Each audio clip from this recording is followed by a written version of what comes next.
Whenever you're joining me, wherever you're joining me from, I'm so happy to have you. If you're back again, thank you so much for coming back. And if you're brand new, welcome. I hope you find something here that's meaningful for you.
Yucky.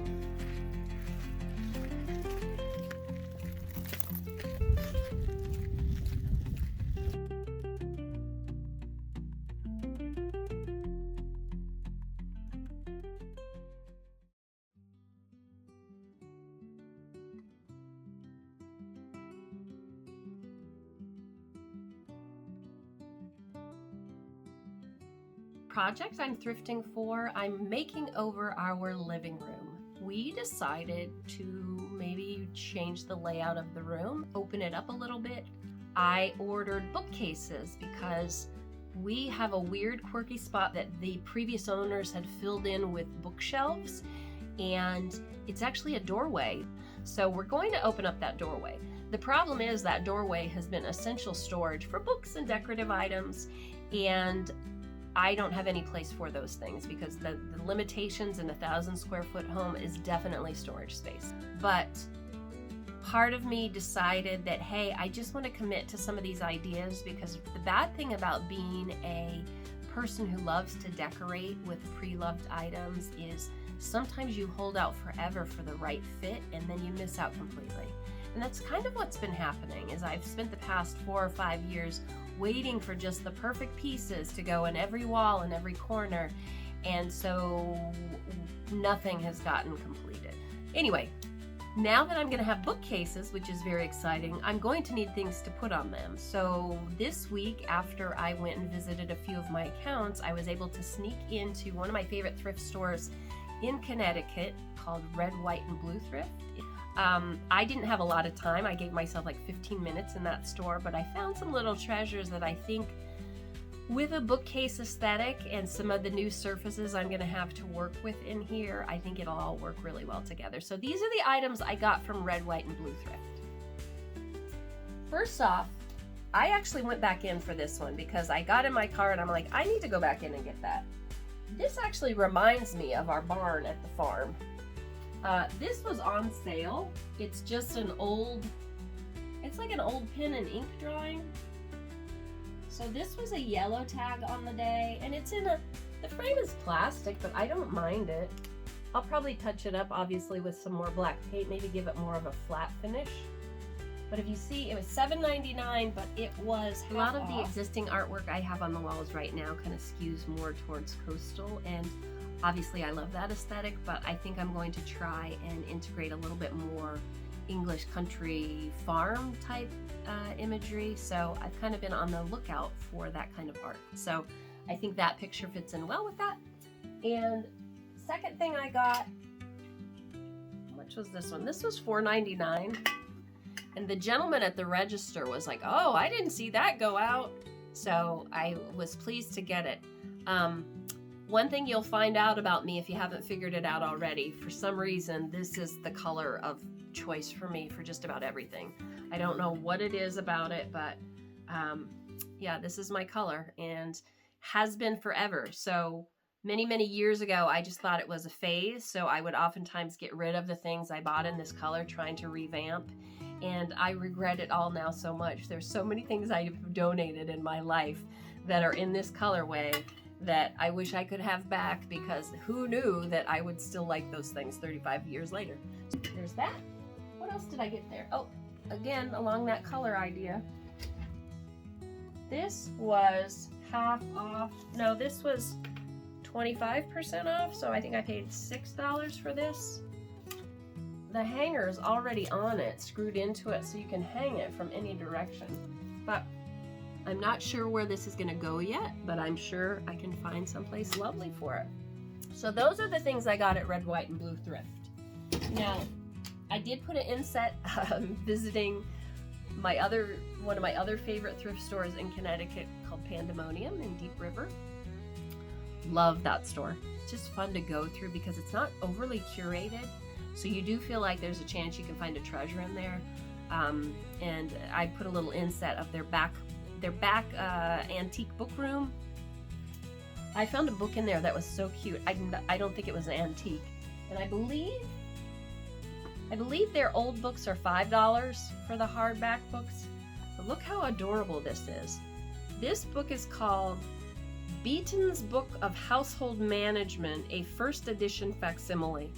So here's the book, super cute, it's green, but the inside of it is what's really super charming. Like this was a bookmark in there, but it's all just interesting household facts and things. So, and it's got that old book smell, love that. Published in the United States of America in 1969, so it is still an old book, that's cool. But like, look at the inside cover. I love that. It was a charming little shelf sitter. Got some nice weight to it, nice heft. One of the other things I bought this weekend is my favorite book to journal in. This is from a publisher called Borum and Pease, and this is what's called their record book. This one's a 500-pager, and it is like, I want to say like 14 inches long by 9 inches, and it is just bare lined pages. And so this is the first entries in here. This is what I'm journaling my adventures of redoing the living room and kitchen in, which is actually nice to have notes for, because there are so many times when I've done a project and I took notes, but I have no idea where those notes are. And I wish I would have, because maybe I used products I could revisit, or I had ideas for something that I never saw through. So always good to have a written record of what you're up to and about. So when I went to Pandemonium, again, I was picking up things, thinking in terms of new bookcases. And I came across this charming little picture of 2 white horses in a field. And I think this will look really cute set in on a bookshelf. The thing about this that I love is across from our farm in a field, directly across from it, are 2 white rescue horses that look just like these. So when I saw this, I had to have it. $4 for this. Needs a little love on the frame, but I think that will be very cute in the bookcase. So this was at Pandemonium. What else? Also at Pandemonium, a couple more books. My son is getting his degree in English literature, so I'm always on the lookout for classics for his lifetime book collection because he's somebody who loves those. So I found, this is The Complete Tales and Poems of Edgar Allan Poe from the Modern Library edition. So he collects these modern library books. So this was a good find for him. He was thrilled when I sent it to him. It's got the old yellowed pages and the tiny font, but this is a very handsome book. And I paid, I think, $5 for it because it was in that back room. Also in that back room, Rockwell's Book of Flower Arrangement, which I have a flower farm, so this is always fun to get these old versions. But what I loved about this book is, not a fan of this, but look at the other cover, this one. Look how pretty that is. It's just a pale sage green. I love the spine of it.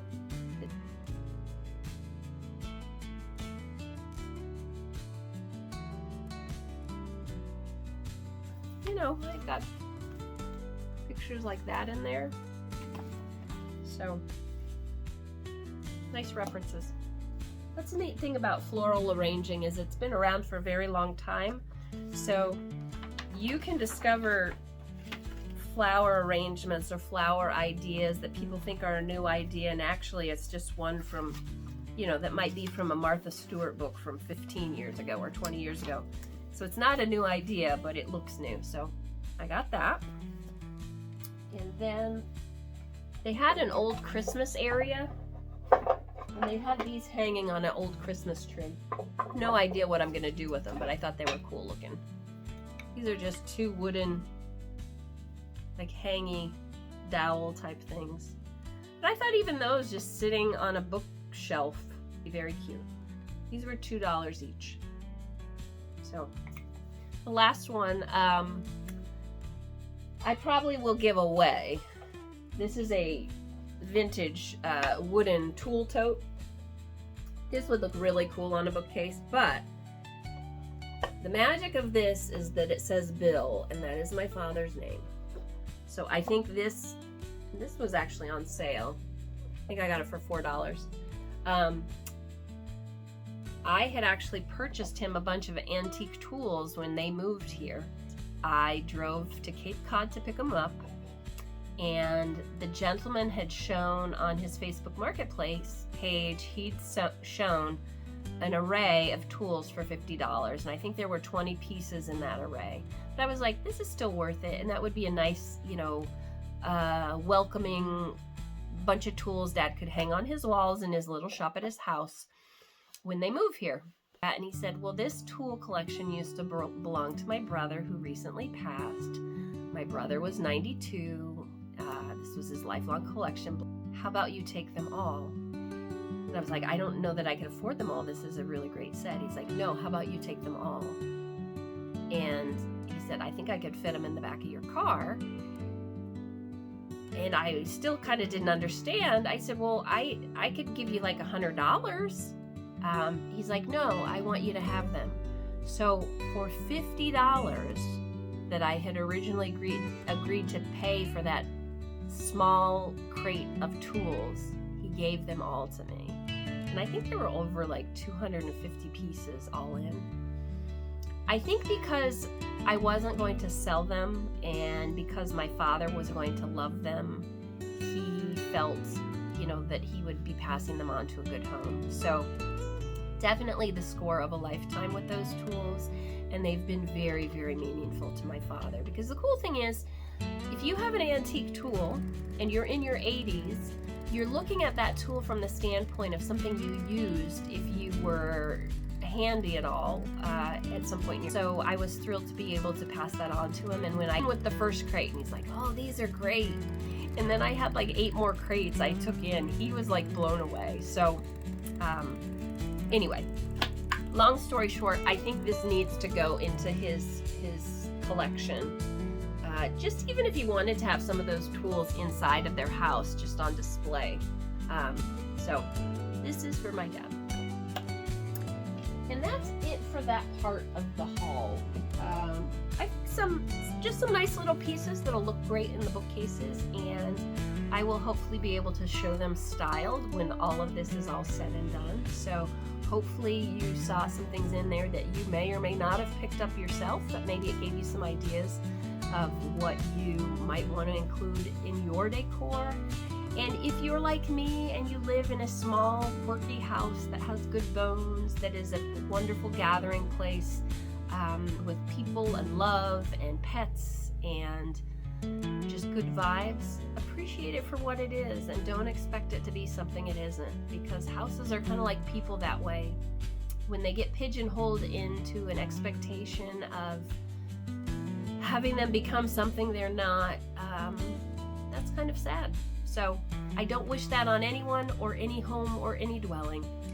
And one final thought. If you're out there watching this and you're thinking, hey, if she can do it, I can do it. You're absolutely right, and you should. Share whatever it is you have to share with the world. Because even if only 7 people subscribe, that's how many subscribers I have. That's like walking into a room of 7 strangers who want to hear what you have to say. And I think that's significant. Think of the power of YouTube to make those connections that in the world where things are a little bit fractured, we're not making those now. So I do hope you'll consider it. And if you do start a channel and start filming videos, please come back and leave a link in my comments. And let's just create a cozy community where we can all just hang out, be ourselves, and, you know, be there to support each other on the way. All right, cheers. Do a TikTok dance, go for it.